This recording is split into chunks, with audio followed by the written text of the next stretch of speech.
Comencemos. Sí, voy a hablar sobre los orígenes y de desarrollo del microscopio electrónico de barrido. El microscopio electrónico de barrido, me imagino que la mayoría de ustedes lo conoce. Es un instrumento de, de amplia utilidad, utilizado en muchas áreas, aunque sobre todo en la llamada área de materiales. Este microscopio tuvo sus orígenes hace más de 50 años. En la foto que estamos presentando ahí a la izquierda, vemos la primera imagen de un microscopio electrónico de barrido eh, que puede ser presentada como tal. Y la segunda es una imagen también de un microscopio electrónico de barrido obtenida en nuestro laboratorio, en el Centro de Microscopía Electrónica de la Facultad de Ciencias. Y la diferencia entre ambas es de 63 años. Entonces, de eso es básicamente lo que pienso hablar hoy. Hacer un viaje corto en la historia de cómo se originó este tipo de instrumento y que ha llegado a ser en la actualidad. El nombre de microscopio electrónico de barrido usualmente se utiliza como contraste a microscopio electrónico de transmisión, como si hay básicamente dos tipos de microscopio, uno se llama de barrido y otro de transmisión, eh, pero no luce simétrica esa asignación de nombres. Entonces, quisiera hablar un poquito sobre qué significa eso de microscopía electrónica de barrido, de dónde salió esa denominación. Y antes de eso quisiera hablar de lo que se llama en física un experimento de dispersión.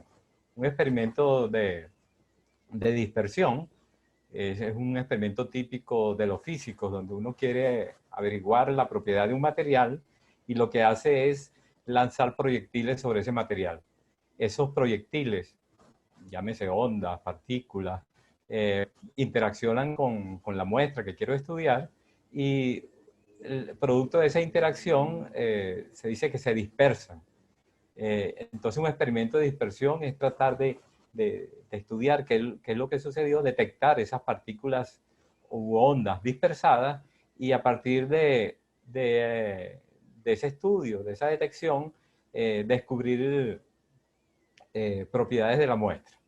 Si vemos, por ejemplo, esto que está aquí, consideramos esta muestra que está en gris y sobre ella está incidiendo, no tiene por qué ser electrones, o ya incluyen proyectiles, están incidiendo sobre esto. Usualmente el operador de este experimento toma decisiones sobre esta incidencia, sabe cuál es la energía, qué partículas son, cuál es la dirección, se les hace incidir y esas partículas al interactuar pueden atravesar la muestra, entonces uno habla de una señal transmitida, pueden reflejarse y uno habla entonces de una señal reflejada y pueden ser absorbidas por la muestra y uno podría hablar entonces de una señal absorbida. Si uno se fija como observador en esta señal transmitida, tendríamos, en nuestro caso sería, por ejemplo, estaríamos hablando de la microscopía electrónica de transmisión. Si habla o se fija en la señal reflejada, imagínense, por ejemplo, si es luz, un microscopio metalográfico. Entonces la luz que se refleja uno lo está observando y a partir de ella obtiene propiedades de la muestra. Y otra posibilidad es estudiar, si pudiéramos observarla, la señal absorbida. Y a partir de la señal absorbida vamos a tener también propiedades de la muestra. Imagínense que esa muestra es muy gruesa. Si fuese muy gruesa, es difícil que las partículas la atraviesen, entonces no habría señal transmitida. Solamente tendríamos, además de la incidente que nosotros impusimos, una señal reflejada y una señal absorbida. Por otro lado, si hacemos la muestra muy delgada, entonces casi todo será transmitido. Habrá muy poco reflejado y muy poco absorbido. Entonces, y pudiéramos imaginarnos una situación intermedia en donde la muestra no es muy delgada, de tal manera eh, que se atraviesan pero no en gran cantidad y sufriendo interacciones, típicamente interacciones inelásticas. Entonces tendríamos una condición donde los haces transmitidos de alguna manera cambiaron su energía porque se dieron parte de ella a la muestra. Entonces tenemos señales transmitidas, reflejadas y absorbidas.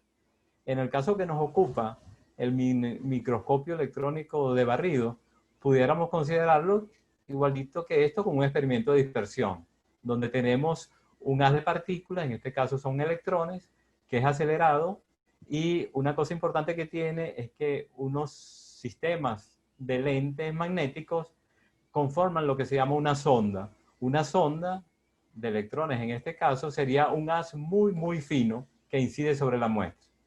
La interacción es tal en la mayoría de los microscopios electrónicos de barrido, que yo voy a denominar por sus siglas en inglés como SEM.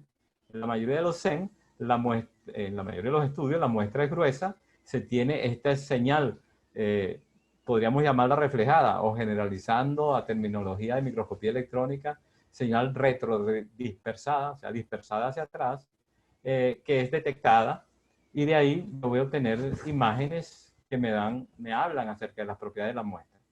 En el desarrollo del microscopio electrónico de barrido, todos estos componentes fueron muy importantes. Entonces, la fuente de electrones, cómo obtener para acelerar esa fuente de electrones, cómo hacer con lentes magnéticos que esa sonda se enfoque de manera muy, muy fina sobre la muestra, y una vez dada la interacción, esta señal que suele ser baja, cómo detectarla y amplificarla convenientemente para obtener una imagen. Aquí en esta lámina estoy mostrando, arriba a la izquierda, el moderno microscopio electrónico de barrido que tenemos en el Centro de Microscopía Electrónica de la Facultad de Ciencias. Es un microscopio bastante moderno, fue instalado algo así como hace unos 6 años, y tiene propiedades importantes, características importantes de un microscopio de actualidad. Con ese microscopio yo hago los estudios en mi área de interés, y también se presta servicio en numerosas áreas. En el caso de mi área de interés, que son las películas de aleaciones depositadas sobre ciertos sustratos, tenemos aquí abajo una imagen de microscopía electrónica de barrido de una aleación de oro con hierro depositada sobre silicio. Esta imagen es el tipo de imagen característica de una microscopía electrónica de barrido. ¿Qué es lo característico de ella? Una gran profundidad de campo, o sea, tanto las zonas de la muestra que aparecen cercanas y las alejadas aparecen bastante bien enfocadas, lo que y se asemeja mucho a la visión normal que uno tiene de objetos macroscópicos. O sea, la imagen que produce el microscopio de barrido es muy agradable en general, en principio, y eso de agradable se refiere a que pareciera que uno la comprende, porque se parece mucho a una imagen cuando uno observa directamente con los ojos la realidad. Esta es una imagen de aspecto tridimensional. En este caso, se tiene una película, el sustrato que está aquí es el sustrato de silicio, sobre él se tiene este trozo de película que se ven detalles, tiene un crecimiento llamado columnar, son como columnas que van creciendo hasta llegar a un determinado espesor. En este pedacito se ven lateralmente las columnas. Se ve que el silicio es mucho más compacto, el sustrato, que la película que se depositó sobre ese sustrato, en este caso la película de oro-hierro. En la micrografía aparecen ciertos datos importantes. Por ejemplo, este que está aquí dice detector ETD. Eso significa Eberhard Thornley Detector. Es un detector del cual mencionaremos más adelante, el cual fue inventado hace bastante tiempo y tuvo un éxito tal que sigue siendo utilizado. Hay datos como la energía de las incidentes, en este caso es de 30 kilovoltios, y hay una cosa que llama spot size, que tiene que ver con el tamaño del haz con que yo estoy, las de electrones o las ondas de electrones con las que yo estoy obteniendo mi imagen. En este caso dice 3.0, pero es una unidad arbitraria, no tiene unidades absolutas. Es una escala que tiene el microscopio que mediante una calibración yo puedo saber qué tamaño es. Esa imagen de esta película, si yo la observo desde arriba, observo la imagen que tenemos aquí arriba a la derecha.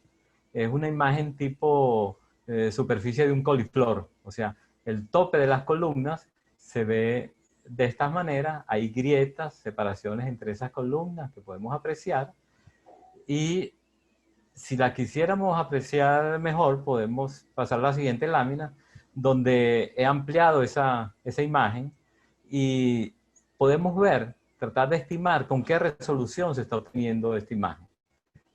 ¿Cómo verlo? Una de las cosas que quisiera resaltar rápidamente es que si la ven, está en cierta medida pixelada la imagen. Pueden ver el 500 que está aquí. De los 500 nanómetros se ve que no es redondito, se ve ya que el cero está pixelado, y eso se aprecia un poquito también en la imagen. Eso es resultado del monitor con que lo están viendo. O sea, no estamos viendo esto con un monitor de alta resolución. Pero con ese aumento podemos estimar con qué resolución estoy yo observando mi muestra. Si ven la imagen, va a haber ciertos punticos blancos en diversas partes. Por ejemplo, aquí hay un puntico blanco, hay unos 3 encima, en esto que está resaltado con el círculo amarillo, en este hay 2, y para estimar la resolución, lo que hice yo fue superponer un punto, en este caso un punto verde, de 5 nanómetros de diámetro. Si se fijan, ese punto verde es casi un poquito más grande que el tamaño de los puntos que yo puedo resolver. Eso significa que yo estoy observando una imagen, estoy trabajando con una resolución de unos, un poquito mejor a 5 nanómetros, digamos unos 4 nanómetros en esta imagen. Si yo hubiese utilizado no esta imagen fue obtenida de manera rutinaria, no se hizo un esfuerzo extraordinario para trabajar en condiciones de alta resolución, pero aprecien que la resolución en principio es muy buena. Si yo hubiese usado un haz de electrones con una sección mucho mayor, por ejemplo, no como estos 5 nanómetros, sino estos 50 nanómetros, fíjense que cuando yo tengo una imagen de esta zona, voy a perder muchísimos detalles. Si en vez de 50 nanómetros hubiese trabajado con una de 100 nanómetros, como se ve aquí en este punto verde a la derecha, entonces fíjense que yo al ir barriendo, viendo detalles, perdería todas estas zonas que estoy viendo. Y imagínense uno de 300, un haz de 300 micrómetros daría una cosa así, un círculo como de este tamaño, y perdería muchos de esos detalles que estamos observando. Eso quiero señalarlo para hablar de la importancia que tiene el tamaño de la sonda en términos de resolución. Ese microscopio del que estábamos hablando no solamente tiene esa muy buena resolución, sino que es un microscopio que está equipado con un analizador de rayos X característico tipo EDX o EDS. A partir de ese instrumento, de ese accesorio que se instala dentro del microscopio electrónico de barrido, se pueden tener espectros como este que está a la derecha y abajo, donde estoy analizando una película de oro-cobre depositada sobre plomo. Entonces vean que las señales características del cobre y del oro y del plomo aparecen tanto en esta zona de baja energía como en esta zona de alta energía, y controlando, en este caso fue obtenido este espectro con un haz de 20 kiloelectronvoltios. Pero si yo hubiese utilizado como aquí uno de 30 kiloelectronvoltios, seguramente hubiese atravesado más la película, hubiese excitado más el sustrato de plomo y tendría entonces las señales de plomo mucho más altas de lo que aparecen aquí. O si hubiese analizado una película mucho más delgada, entonces igualmente tendría la señal del sustrato de plomo mucho más marcada.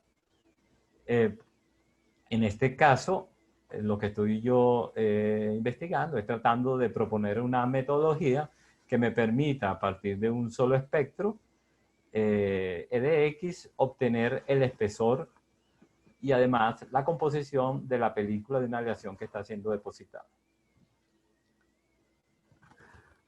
Vamos a los orígenes.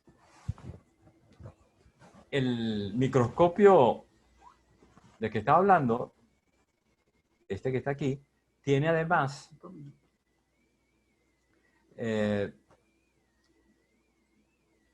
de rayos X, detector de rayos X característico, también es un microscopio que tiene un detector llamado STEM y que puede trabajar a presión variable. ¿Cómo se originó todos esos detectores?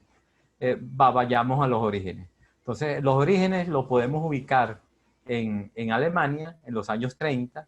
Los años 30 son los años, recuerden, los años de la Gran Depresión. En Alemania, Manfred Bolardin, un investigador muy activo, joven en ese momento y muy rico, además, utilizó sus recursos para crear un laboratorio privado.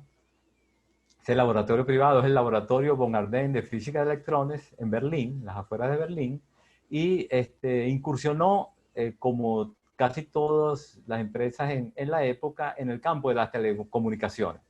Era muy importante, había una presión importante para el desarrollo de la televisión y se estaba desarrollando la televisión con tubo de rayos catódicos. Fue Manfred von Ardenne quien desarrolló el primer sistema de televisión utilizando tubos de rayos catódicos, donde utilizaba una cámara de televisión barrida por un gas de electrones que era capaz de producir una señal detectable en otro tubo de rayos catódicos que produjera una imagen de televisión. En este caso, lo que estamos viendo aquí, esta tijera, es una imagen, la primera imagen, podría decirse, de televisión que logró von Ardenne en su laboratorio. En la pantalla de la cámara proyectó, en el blanco de la cámara proyectó una tijera y al final de la habitación donde tenía un tubo de rayos catódicos pudo ver la imagen claramente. ¿Qué es lo que se está haciendo aquí? Con un barrido, digamos, con un haz como este punto amarillo que estoy colocando, está haciendo un barrido horizontal y ese barrido horizontal está detectando claros y oscuros en mi imagen. Por ejemplo, aquí vemos una sucesión de negros, aquí unos grises, un blanco y luego negros. Esa sucesión puede ser transmitida de esa manera. Entonces, en este caso tenemos todos estos puntos negros, estos puntos grises, estos puntos blancos, estos puntos negros, que puede ser radiada, llevada a una antena, captada por un televisor, y en 1931 ya existía el televisor von Ardenne en Alemania, donde a partir del 1934 ya se tenían transmisiones de televisión, y uno de los logros importantes fue que las Olimpiadas de Berlín de 1936 fueron transmitidas a un gran público en vivo utilizando el sistema de von Ardenne. El hecho de que tenga que ver con las telecomunicaciones, en particular con la televisión, no es raro entonces que aparezcan asociados a estos inventos del microscopio electrónico compañías con nombres como Telefunken, Siemens, Philips, que estaban, RCA, que están tratando el tema del televisor.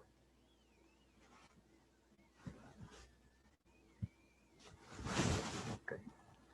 Al otro.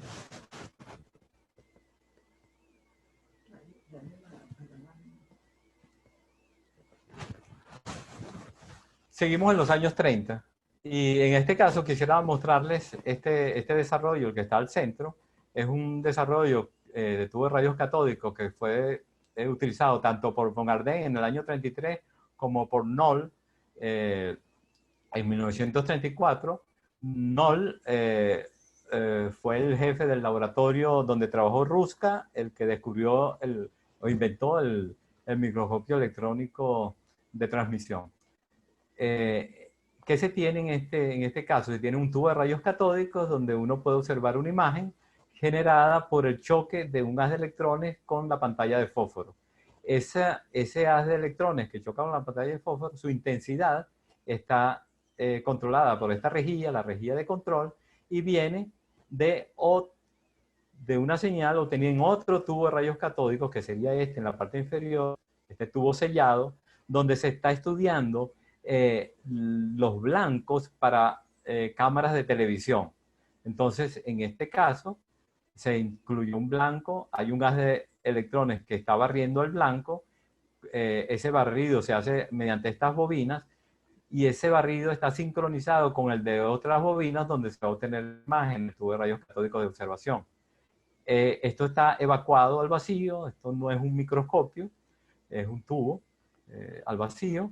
Y en el caso de von Ardenne, en el año 33, él obtuvo, observando un blanco de pantalla de televisión, un blanco para cámara de televisión, en este caso, este semiconductor, óxido cuproso, hizo unas rayas, o sea, alteró la topografía de ese depósito y obtuvo una imagen de electrones secundarios. O sea, cuando barría sobre esa muestra, se generaban electrones secundarios que él detectó y logró modular la intensidad en el tubo de observación. Entonces aquí tenemos, diría yo que es la primera imagen de topografía en una muestra, aunque, insisto, esto no es un microscopio, ya les diré por qué.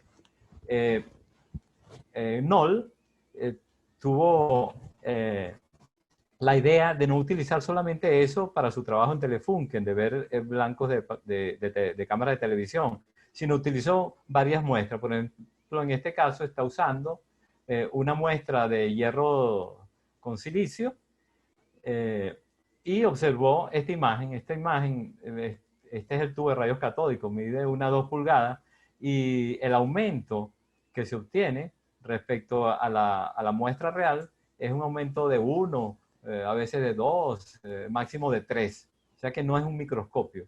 Y se obtiene este contraste. Por ejemplo, esta zona blanca aquí que está detectando, él no está utilizando electrones secundarios, sino electrones absorbidos. Los electrones absorbidos por la muestra. Entonces, cuando incide el haz y va barriendo, hay zonas donde emite más. Usualmente cuando emite más absorbe menos, y cuando emite menos absorbe más. Entonces, cuando va por aquí el barriendo en la muestra, esta zona blanca significa que se transmitieron muchos, se absorbieron muchos electrones. Esos electrones se absorbieron aquí, controlaron la señal en esta rejilla de control, y el haz se hizo más intenso. Entonces, por eso aquí el observador puede ver esto blanco. Cuando va por esta zona donde se ve negro, lo que significa es que no hubo absorción, y no le dio la señal a esto para que el haz de electrones fuese intenso y ve una señal oscura. Esta sería la primera imagen de una muestra cualquiera con contraste que se obtuvo mediante el método de barrido con haz de electrones. Pero vean la resolución. El haz de electrones era típicamente 300 micrómetros. Si recuerdan lo que vimos al principio, 300 micrómetros, yo no vería ningún detalle en una muestra como la que señalé. Ahora, es muy importante la participación de von Ardenne. En esta publicación del año 1938, llamada Das Elektronenrastermikroskop, se introducen los fundamentos teóricos, con algunos resultados prácticos, experimentales, de esa microscopía. ¿Qué es la microscopía electrónica de barrido? Fíjense, un detalle importante. Nosotros no sabemos alemán, pero entendemos bastante esto, ¿no? Das Elektronenrastermikroskop. El microscopio, von Ardenne no lo llama microscopio electrónico de barrido, sino lo llama microscopio de barrido con electrones.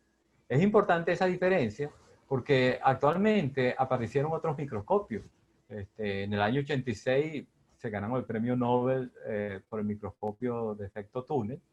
Ese microscopio es un microscopio de barrido, pero no es un microscopio electrónico. Entonces, si hubiésemos nos hubiésemos apegado al nombre original dado por von Ardenne, hubiésemos hablado del microscopio de barrido de sondas, así como él habla del microscopio de barrido de electrones, no microscopio electrónico de barrido. Esa pequeña diferencia puede ser importante y hoy en día a veces la gente se confunde cuando habla de SEN y de STEM porque es de barrido pero es de transmisión.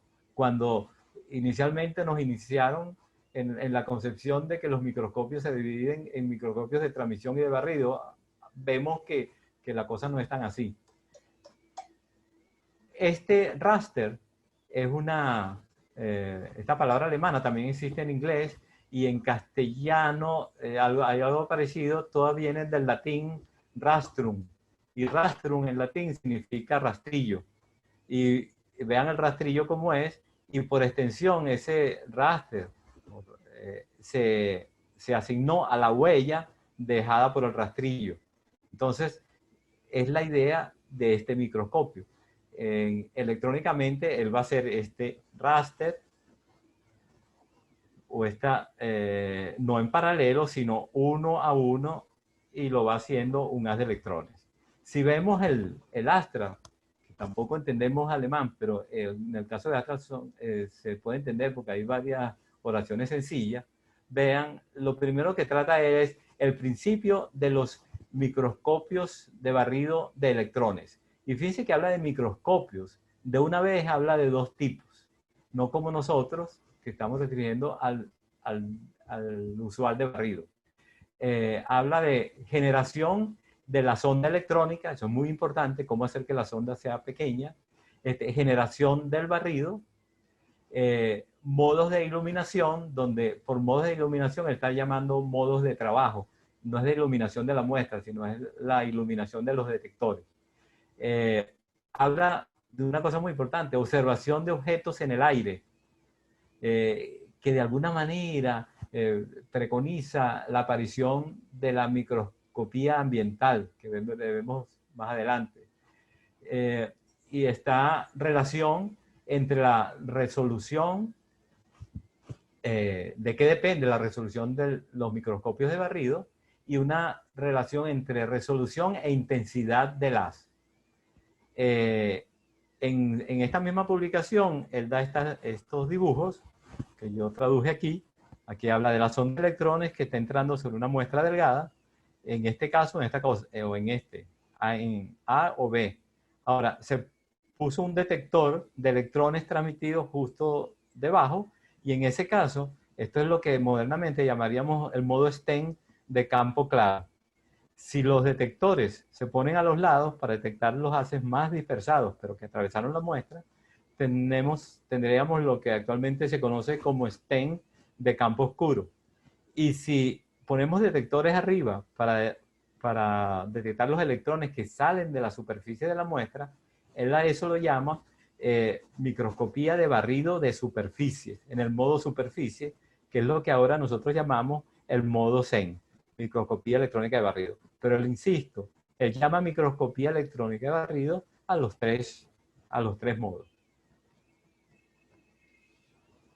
Bueno, no solamente se dedicó a dar los fundamentos, sino que los construyó. Entonces él tenía un contrato con la Siemens para construir un microscopio de barrido en transmisión. ¿Por qué era importante la construcción de un microscopio de barrido en transmisión? Porque en esa época, en los años 30, no había métodos muy, muy buenos para preparar muestras delgadas. No se había inventado la cuchilla de diamante. Entonces, tener una muestra delgada era algo bastante difícil, que detenía de alguna manera el desarrollo de la microscopía electrónica de transmisión. Ahora, si uno tiene una muestra gruesa, pero atravesable, el haz de electrones pierde energía. Y cuando lo vas a enfocar con el lente objetivo, como tiene energía diferente, no lo enfoca en el mismo sitio y produce lo que se llama aberración cromática. De tal manera que se pierde resolución debido a la aberración cromática causada por la muestra. Ahora, si yo utilizo un microscopio de barrido, debajo de la muestra no hay lentes, lo que hay son detectores. Y por lo tanto, yo soluciono el problema de la aberración cromática en transmisión. Este fue el contrato que tuvo von Ardenne con la Siemens y que le exigía construir este que estoy mostrando de segundo, que es el primer STEM, con una resolución de 40 nanómetros, con una fuente de 60 kilovoltios, dos sistemas de lentes para reducir el haz de electrones, y entre los dos sistemas de lentes un sistema de deflexión. Él detectaba sobre película fotográfica, pero a la vez, este era el contrato, a la vez utilizando casi los mismos componentes y por curiosidad científica estaba inventando también el CEN, el microscopio de barrido para superficie, que es el que llamamos el microscopio electrónico de barrido hoy en día. Entonces tenía una fuente de menos energía, de 20 a 50 keV, un primer lente reductor, un segundo lente reductor, entre los dos las bobinas de barrido y un colector de electrones secundarios, y además un tubo de rayo catódico donde iba a mostrar, donde se mostraría la imagen. El trabajo que hizo von Ardenne sobre cómo se forman los electrones secundarios, se obtienen imágenes como esta que está aquí abajo, que es muy moderna, tiene un aspecto muy moderno, es la que actualmente nosotros hacemos con simulaciones de Monte Carlo. Vean la que está en el centro, una simulación de Monte Carlo, y vean lo que hizo von Ardenne sin tener acceso a nada por el estilo, cómo se imaginaba que eran las trayectorias de electrones en el sólido y cómo los secundarios podían ser producidos por el haz incidente, pero también por los electrones retrodispersados, lo que afectaba la resolución. Además, propuso que para obtener una buena señal, utilizar los electrones secundarios que salen de la muestra, que chocaran contra una sustancia que produjese luminiscencia, y esa luz con un multiplicador, un fotomultiplicador, aumentarle su ganancia para así controlar la imagen en el tubo de rayos catódicos. Esto, vamos por 1938, pero vino la guerra. Los años 1940, llega la guerra mundial.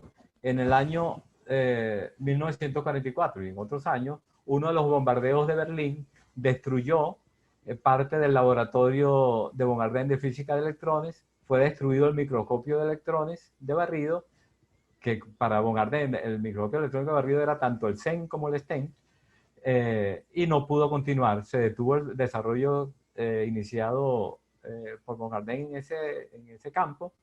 Von Ardenne siguió trabajando, pero en otras áreas, y el tema del desarrollo de la microscopía electrónica de barrido se mudó a otro sitio. En los años 40, la idea se traslada a Estados Unidos y la toma la Radio Corporation of America, la RCA, con un laboratorio de microscopía electrónica o de óptica de electrones, liderado por Vladimir Zorikin. Vladimir Zorikin es un investigador de origen ruso, que luego se hizo norteamericano, quien estuvo a cargo de ese laboratorio y desarrolló exitosamente microscopios electrónicos de transmisión, microscopios RCA. Formó un grupo conjuntamente con James Hillier y Richard Snyder. Richard Hillier es de Estados Unidos, Snyder de Estados Unidos, mientras que Hillier lo trajo de Canadá, donde había trabajado también en microscopía electrónica de transmisión, y se dedicó a formar un microscopio electrónico de barrido. La presentación de tal microscopio está recogida en esta revista, Radiocraft del 42, Radio y Televisión. En la portada aparece Winston Churchill hablando a través de un radio de uso militar por los paracaidistas. Y en uno de los artículos está la presentación de esta propuesta de Zorikin. ¿En qué consistía ese microscopio? Véanlo aquí. Es un microscopio de alguna manera inverso, o sea, la fuente de electrones está abajo. Se tiene un sistema de 4 lentes y proyecta sobre la muestra. Él está utilizando para el barrido, originalmente Snyder propuso un barrido mecánico. O sea que la muestra está fija, pero el haz está fijo, pero la muestra oscila. Y al oscilar hace el barrido sobre ella. Como eso no tuvo mucho éxito, Sorikin, que tenía mucha experiencia, porque es considerado el inventor de la televisión en Estados Unidos, entonces propuso hacer barrido de haz con bobinas magnéticas sobre la muestra, y el problema era la amplificación de la señal. Entonces lo que él propuso fue incluir aquí una pantalla fluorescente, de tal manera que cuando los electrones secundarios eran acelerados hacia ella y chocaban, producían luz, esa luz era recogida por un fotomultiplicador y eso producía la señal. Cuando la imagen no era detectada en un tubo de radio catódico, era bien difícil, y más bien se detectaba por impresión en un telefax. Esto que está aquí es un telefax, y el telefax iba haciendo barridos mecánicos, y ese barrido mecánico se transmitía al control de los potenciómetros que producían el barrido electrónico, y así se tenía una correspondencia 1 a 1 entre el barrido en la muestra y el barrido en el fax. La imagen que obtuvo es esta que está acá. Esta es una imagen de un metal atacado químicamente, donde uno ve surcos. Pero vean esto, la resolución es tal, vean la micromarca, esto es 2 micrómetros. Y 2 años antes, esto es 1942, en 1940, ya se tenía para microscopía de electrónica de transmisión un método para estudiar superficie, que es el método aquí, este método inventado por Mal en 1940 en Alemania, que era el de las réplicas. El método de réplica lo que hace es, si quieres observar la textura de una superficie, en vez de estudiarla directamente, haces una huella de ella. Depositas, típicamente es un polímero muy delgado, y lo desprendes, queda la marca de la topografía de la superficie original, del metal en este caso, y mediante un método de sombreo con átomos metálicos, se obtiene contraste, de tal manera que si yo observo esto en microscopía de transmisión, la resolución es mucho, mucho mejor que esta. Aunque el método de réplica es tedioso, es lento, la resolución que se logra con él, comparado con lo que se tenía aquí, es drásticamente diferente, es notoriamente diferente, y es este éxito del TEN lo que produjo el fracaso del CEN. Al ver esto, la gente no va a estar comprando un microscopio electrónico de barrido. Si yo puedo tener esta calidad de imagen con un microscopio de transmisión en superficie, aunque sea tedioso el método, y RCA abandona el proyecto de fabricar un CEN. RCA continúa produciendo los TEN hasta el año 60 y también los abandona, los ha aprovechado por otras compañías, y se dedica más a la producción en masa de cosas que dieran mucho dinero. Típicamente televisores, discos, tocadiscos. Entonces se abandona el esfuerzo de RCA en la microscopía. ¿Quién lo retoma? En los años 40 se acabó la guerra, fin de la guerra, y la idea se traslada a Cambridge. En Cambridge, esa idea de tener el microscopio electrónico de barrido para estudiar superficie lo toma Charles Oatley, del Departamento de Ingeniería de la Universidad de Cambridge. Oatley, en la guerra, ¿dónde trabajó? Trabajó en el establecimiento de radares del ejército del Reino Unido, y por lo tanto tenía mucha experiencia en tubos de rayos catódicos, todo lo que tenía que ver con radares, con detección, y pasa a la universidad donde encuentra un departamento de ingeniería que no está dedicado a la investigación. Él propone introducir la investigación en ese departamento. ¿En qué tema? Escoge el tema de óptica de electrones. Y al final de la guerra hubo un excedente importante, hubo mucho desarrollo en electrónica, pero además se acabó la guerra, hubo un excedente, y ese excedente fue cedido a las universidades, cosa que aprovechó Oatley para iniciar en la universidad la construcción de un microscopio electrónico de barrido que fuese económicamente y comercialmente viable. ¿En qué se basó Otley? Es muy importante. Él vio lo siguiente: en la universidad la investigación es mucho, mucho más barata que la investigación que se hace en la industria, empezando con los sueldos. Eh, los sueldos, tanto de personal universitario como para los estudiantes, que serían las becas, es una cosa que no se compara a lo que se maneja en la industria. Pero a la industria le cuesta mucho correr riesgos. A la universidad no le cuesta tanto, porque si logra introducir un estudiante, típicamente un estudiante de posgrado, en un proyecto eh, eh, que, que digo, proponga cosas muy novedosas, y si el estudiante en el desarrollo de ese proyecto está bien formado, es bien formado, no se perdió nada. Y si el proyecto además es un proyecto que da resultados positivos, se puede ir continuando a desarrollarlo con otros estudiantes. Como típicamente en Inglaterra ese periodo de estudio es de 3 a 4 años en el posgrado, entonces cada 3 o 4 años él puede evaluar lo que hizo el estudiante y ver si los desarrollos prometen para continuar y seguir adelante, seguir adelante. Y eso fue el método que escogió Otley, desarrollar eso dentro de la universidad. Sin embargo, Otley, al lado en el departamento de física, tenía un muy buen grupo de físicos que trabajan en microscopía electrónica de transmisión. Y la idea de la réplica seguía pesando sobre el desarrollo del CEIN. O sea, el CEIN no se podía desarrollar, no era apoyado, porque con el microscopio de barrido se tenían mejores resultados. Era un problema de resolución. Otro se dio cuenta que con el CEIN no solamente es la resolución, no todo el mundo utiliza un set para obtener la resolución óptima. El CEIN ofrece un poco de otras posibilidades que pueden ser aprovechadas. Entonces, Otley inició el desarrollo con tesistas.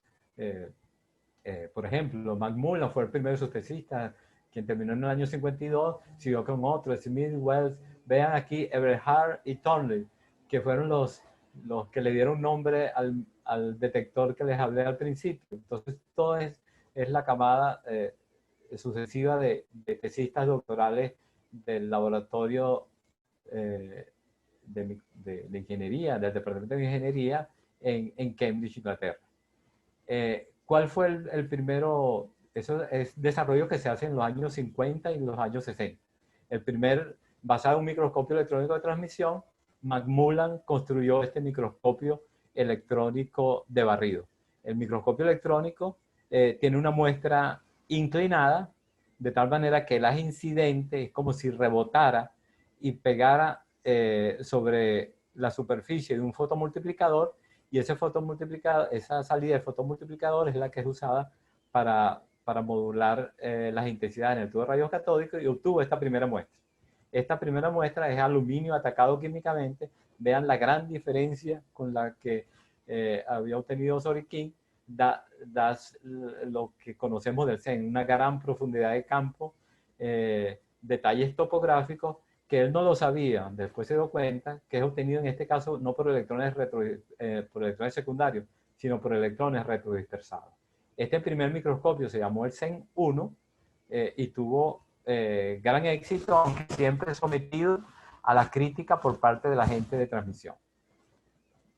En los mismos años 50, 60, un investigador de un instituto canadiense de una fábrica de papel, el Instituto de Investigación en Pulpa y Papel de Canadá, estaba haciendo año sabático, no ahí en ingeniería, sino en fisicoquímica en Cambridge, y se enteró de la existencia del CEN 1, ese microscopio que les había nombrado. Y quiso ver algunas muestras de su industria, la industria del papel, a partir de madera, y obtuvo esta imagen. Esta imagen es una imagen de una fibra de madera de abeto. Como es aislante, fue recubierta con una capa de plata, como hacemos, y se obtuvo una imagen que impresionó tanto a la empresa canadiense, que la empresa canadiense ordenó que quería un microscopio para ella. Imagínense a Otley, que le están pidiendo un microscopio, y él no es una compañía, es una universidad, y tuvo que dedicar su taller hacer un microscopio. Este que tengo aquí es el CEM3 de 1961, mejorado, que tiene mucha mejora respecto al CEM1. Por ejemplo, ya el enfoque no es electrostático, sino es magnético. Es de construcción artesanal, aunque ya da el aspecto de un instrumento comercial. Y tiene un detector de Bernhardt-Thornley, el mismo detector que actualmente usamos. Ese microscopio tuvo mucho éxito y funcionó durante unos 10 años en Canadá. Con ese precedente, Autry se pudo acercar a una empresa importante, en este caso Cambridge Instruments, para convencerla de que era valioso, que era importante producir este instrumento. No es lo mismo producirlo en la universidad que una empresa de gran volumen se dedique a su producción y comercialización. Y así apareció el primer CEN comercial. El primer CEN comercial, el Cambridge Instrument, se llamó Stereoscan 1 y apareció en el mercado en 1965. 20 kiloelectronvoltios máximo de energía y una resolución de 50 nanómetros. Recuerden que todavía está muy lejos de la que tenemos hoy en día. Ese microscopio, antes por supuesto Cambridge hizo un estudio de mercado, sobre todo para venderlos en Estados Unidos, y fue sorprendente, el resultado del estudio de mercado decía que se podrían vender en Estados Unidos unos 6 microscopios de eso, y que con 10 ya el mercado estaría saturado. Sin embargo, se atrevió a desarrollarlo y la primera petición de equipo fue de 4, seguida de 12 y luego seguida de 40, y así se estableció. Entonces pudiéramos hablar de este microscopio, es el que inició el desarrollo de la microscopía electrónica de barrido con una producción comercial. Eso fue a mediados de los 60, en el año 65, pero los japoneses también estaban trabajando por su lado. Yo no tengo muy bien, no he encontrado una buena historia del desarrollo de la microscopía electrónica como esta de barrido en el Japón, estoy tratando todavía de buscarlo, pero es importante notar que 6 meses después, en el año 66, aparece mi primer microscopio japonés de barrido comercial, el Yole JSM1. Solamente 6 meses después. Vean el aspecto que tiene. Y los rusos también estaban trabajando por su cuenta. Entonces, un año después, en el 67, el primer microscopio electrónico de barrido de la Unión Soviética aparece en ese mercado. Es este que está aquí, el Sumi REN 1, en el año 67. Para finales de 60 aparecen otras compañías y ya se instalan en el mundo unos 900 microscopios electrónicos de barrido, lo que dice, bueno, ya básicamente llegó para quedarse. En los años 70, ¿qué desarrollo hubo? Hubo la proliferación de los microscopios electrónicos de barrido. ¿Qué cosas aparecen? Detallitos técnicos, pero importantes, como la notación alfanumérica, eso que vimos, donde en la micrografía aparecen todos los datos correspondientes. Apareció un detector de electrones retrodispersados, que son electrones de mayor energía que los electrones secundarios detectados por el detector de Bernhardt-Thornley. Apareció el analizador de rayos X característico, o EDX, de silicio-litio. La Philips, que producía, empresa holandesa que producía microscopio de transmisión, decidió que también tenía que producir microscopios electrónicos de barrido, y en el 72 aparece el primer CEM de Philips, que es este que está aquí, el PCM 500. Hay un desarrollo importante en microscopía en Checoslovaquia, solamente que su desarrollo no llegó tanto porque no es en su área de influencia, pero vean esto que está aquí. En esta imagen tenemos un microscopio que se llama el CAMSCAN Serie 3, que no lo vemos, entre varias cosas, porque es horizontal, no es vertical como este, pero además era modular y se prestaba a adaptarle diferentes cosas. En este caso, están adaptándole una super cámara de espécimen, donde vean el tipo de muestra que están metiendo. Para poder introducir esa muestra se necesita una grúa y podías entonces tener acceso a ese tipo de cosas. Esta compañía, los desarrollos de microscopía en Checoslovaquia fueron desarrollados por la Academia de Ciencias, el Laboratorio de Óptica de la Academia de Ciencias, y continuó y hasta hoy en día tiene desarrollos importantes. Más adelante nombraremos uno. En esos mismos años 70, quería mencionar aquí, estamos hablando de desarrollos en el mundo, pero en el Centro de Microscopía Electrónica de la Facultad de Ciencias, donde trabajo, se creó el Centro de Microscopía en el año 77 y se tenía un microscopio con la adquisición de un microscopio de barrido y otro de transmisión. El de barrido es este que está aquí, se ve en muy buenas condiciones. Esta foto se la tomé ayer y todavía se ve bastante bueno.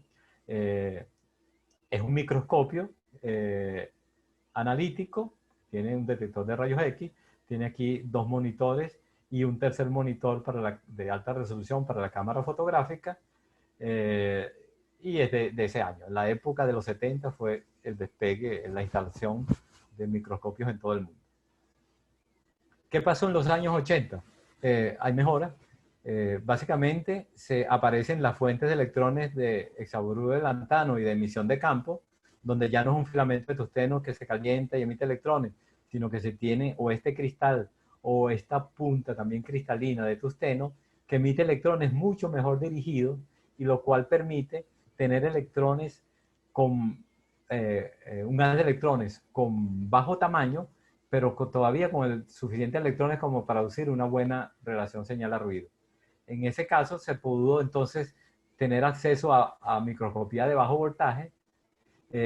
Aparece el control computarizado, aparece no solamente el barrido continuo, sino el barrido digital sobre la muestra, aparece la difracción de electrones retrodispersados que se puede incorporar en un microscopio de barrido, aparece el FIT o manera de modificar la muestra adaptándosela a un microscopio, bombardeando con haces de iones, por ejemplo, iones de cadmio, que pueden perforar y hacer huecos decapados sobre la muestra mientras es observada. Y aparece el primer CEN ambiental, el primer microscopio electrónico barrido que no, al menos donde está la muestra, no necesita estar al vacío, sino puede estar a presiones mucho más altas. Aparece, no conseguir la imagen, el minicen portátil. Recuerdan que los checos habían producido esas cámaras donde puedes meter una muestra muy grande. Bueno, pero hay muestras tan grandes que no, ni así la podrías meter. Entonces optaron por la opción diferente, llevarse el microscopio a la muestra. Entonces tenemos un microscopio de barrido que puede ser llevado a un barco y ver el casco del barco o ver un avión en un microscopio que no, sin uso de agua, portátil, de baja potencia y que puede darte imágenes en una muestra que no se puede llevar al laboratorio. ¿Qué pasó en los años 90? Se generaliza el uso de esos CEN de presión variable o CEN ambientales. Entonces se pueden observar muestras ya húmedas. Aparece la fuente de electrones tipo Schottky, que es una mezcla entre emisión termoiónica y emisión de campo. Es una mezcla de las dos. La mayoría de la gente lo llama emisión de campo. Yo diría que realmente no es emisión de campo, es una emisión termoiónica auxiliada por campo, pero que produce mucho mayor estabilidad con la pérdida de algo de resolución. El microscopio que les hablaba del Centro de Microscopía Electrónica de la Facultad de Ciencias, en esa época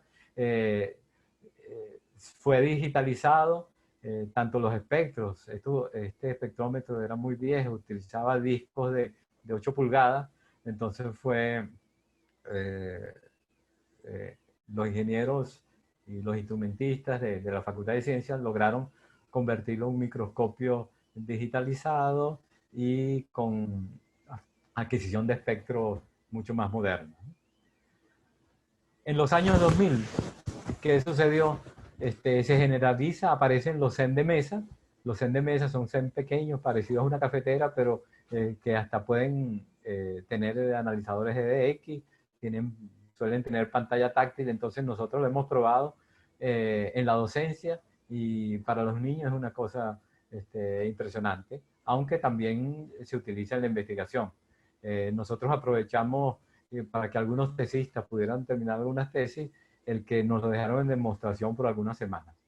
Aparece, en vez del silicio litio, aparecen los detectores SDD, Silicon Rich Detector, con mayor tasa de conteo y que no necesita el uso de nitrógeno líquido, sino que pueden trabajar enfriándose con efecto Peltier, que ese analizador es el que tenemos actualmente en el microscopio de barrido de la Facultad de Ciencias.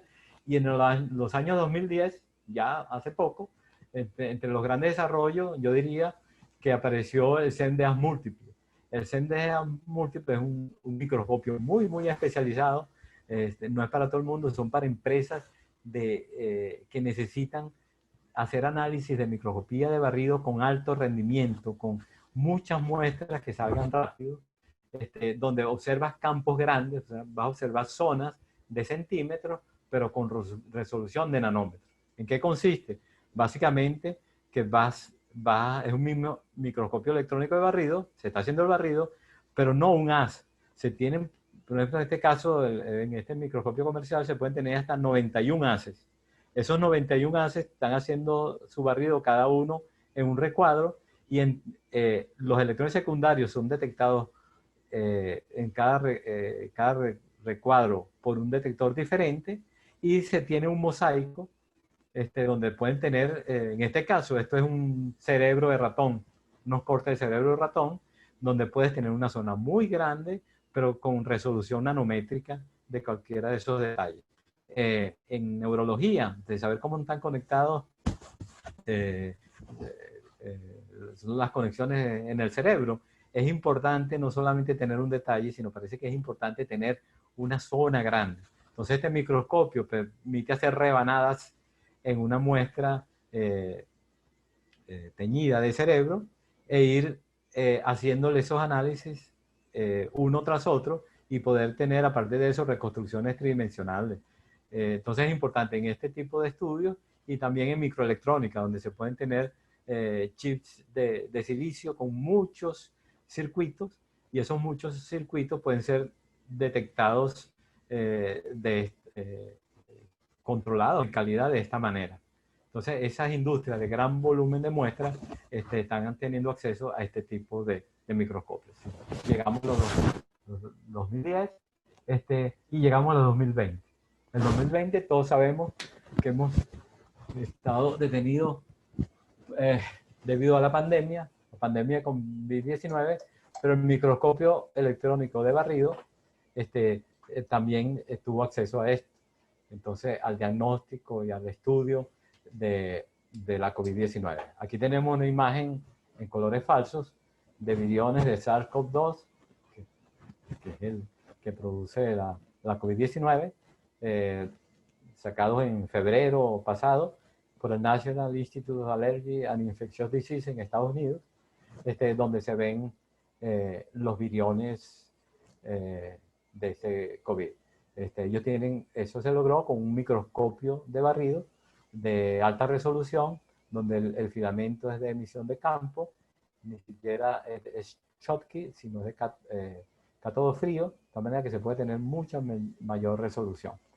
Este es el desarrollo de la microscopía electrónica tal como de barrido, tal como yo lo veo, y quisiera terminar con un proverbio chino que según Wikipedia, está escrito aquí, según Wikipedia puede traducirse así. Estos dos primeros símbolos significan beber agua. Este símbolo significa algo así como recordar, pensar, agradecer. Y este último significa algo así como fuente, origen. Tiene varias traducciones. Una más poética que a mí me gusta es algo así. Cuando sacies tu sed a partir del agua de un pozo, agradece o recuerda a quien construyó el pozo. ¿Qué tiene que ver esto con la charla? La pudiéramos generalizar, pudiéramos hablar de barrido, de ciencia en general, como consejo, sobre todo a tesistas, cuando sacien su sed de conocimiento con algún resultado importante, recuerden ese resultado ¿A qué se debe? ¿Quién fue el inventor? ¿Quién, por qué ese equipo que te lo permitió está ahí? ¿Quién introdujo el proyecto? ¿Quién lo aprobó? ¿Quién lo mantiene? ¿Y quién lo hace accesible? Es todo por esta charla, esta microcharla. Gracias por su atención. Creo